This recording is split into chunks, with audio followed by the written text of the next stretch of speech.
और ये जो मनुष्य शरीर मिला है ये योग के लिए मिला है, ये भोग के लिए नहीं मिला है। क्योंकि ये मनुष्य शरीर मानव शरीर ही है कि आपसे कहा जाए कि भैया काम करके जल्दी आकर के बैठो, कथा श्रवण करो। किसी कुत्ते बिल्ली के पास जाकर कोई कहता है क्या? नहीं कहता, क्योंकि वो अपना कल्याण करने में सक्षम नहीं है। ये मानव शरीर ही 84 लाख योनियों में ऐसी है, वो 84 लाख योनियों का ताला खोलने की ये मानव शरीर जो एक चाबी है। अब इस चाबी से आप चाहिए तो ताला लगा लीजिए और इस चाबी से चाहिए तो ताला खोल लीजिए। जो व्यक्ति मनुष्य शरीर पा करके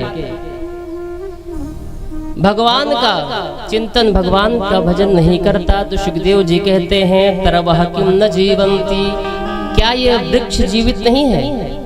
वृक्षों में भी तो जान है, ये भी आराम से खड़े हैं पृथ्वी से।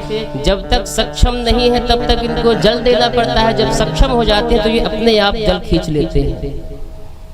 तो इसी तरह हम लोग भी एक वृक्ष की तरह हुए अगर भगवान का भजन नहीं किए। और भस्त्र किम न स्वसंत्युत, अब तो शायद वो बंद हो गया, नहीं पहले आप लोग पुराने लोग बैठे हैं, लोहार होते थे तो एक चमड़े का ऐसा बक्सा जैसा बनाकर रखते थे, डोरी से खींचते तो उससे हवा आती थी, तो आग में लगती थी तो आग और तेज जलती थी। देखा है आप लोगों ने?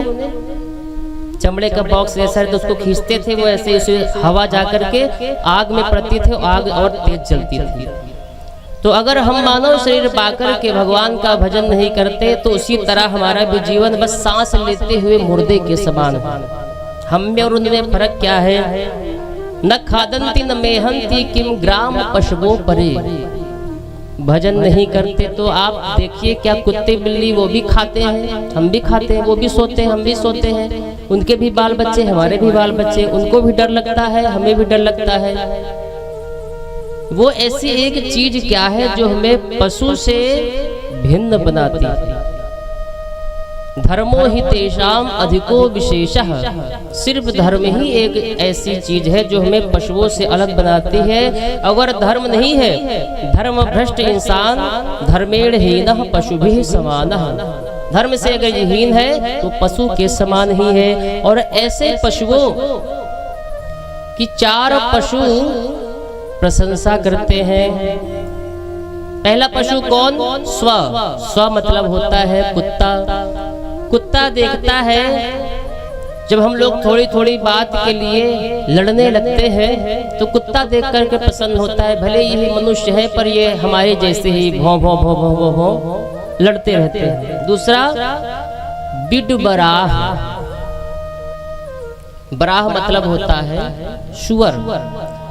सुअर देखता है कि देखो कितना सुंदर मानव शरीर मिला है, 56 भोग 36 व्यंजन बनाए गए हैं, इतना सुंदर सुंदर खाद्य पदार्थ पेय पदार्थ बनाया गया है, और ये सब छोड़ करके हिंसा करके मांस मच्छी मदिरा ये सब खा रहे हैं। तो हम में और इनमें कोई फर्क नहीं है। सुअर क्या खाता है आप लोग जानते ही हैं।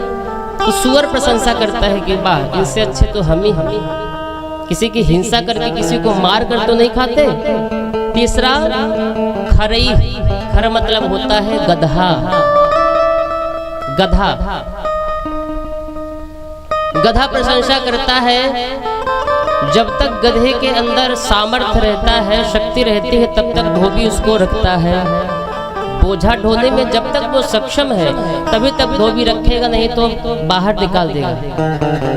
शरीर से अगर दुबला पतला हुआ बोझा नहीं ढो सकता तो बाहर निकाल दिया। इसी तरह हमारे लोग की भी स्थिति है। जब तक माँ बाप ठीक है। अभी तो ग्राम क्षेत्रों में ये बड़ा अच्छा व्यवस्था है। शहरों में लोग कमाए धमाने लगते हैं तो माता पिता को ले जाकर के अनाथालय में छोड़ आते हैं। तो गधा देख देख करके हंसता है, प्रशंसा करता है कि बताओ सारा जवानी में हम जिस तरह बोझ ढोए और बुढ़ापा में आकर के हमको बाहर निकाल दिया, उसी तरह ये मनुष्य है जब तक जिए तब तक कमाए कि बेटा हमारी सेवा करेगा, बेटा हमारी सेवा करेगा। बुढ़ापा आया तो बेटे ने लात मार के बाहर निकाल दिया। तो ये पशु जो है उस नर पशु की प्रशंसा करते हैं, कहते हैं बताओ ये लोग इतना सुंदर शरीर मिलकर के ऐसा काम करते हैं।